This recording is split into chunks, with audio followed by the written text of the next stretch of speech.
The kind of things that are easy to teach and maybe easy to test have also become easy to digitize, to automate, to outsource. Now, they are losing value in our society. Success in education is no longer about teaching you something, but about developing a reliable compass and the navigation tools to find your own way in an increasingly complex, volatile and ambiguous world. So education needs to sort of put a much greater premium on helping students think for themselves and work with others to understand different ways of thinking.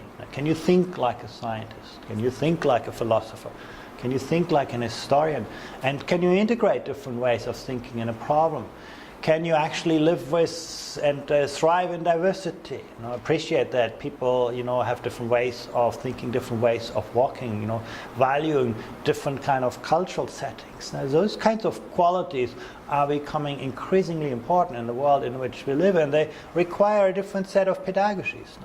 If we value social skills, the only way you're not going to develop them really well is when you have students sitting behind individual desks, and at the end of the year you give them an exam where you test whether some do better than others. So if we want to actually develop those kinds of 21st century qualities, we have to think hard about the learning environments.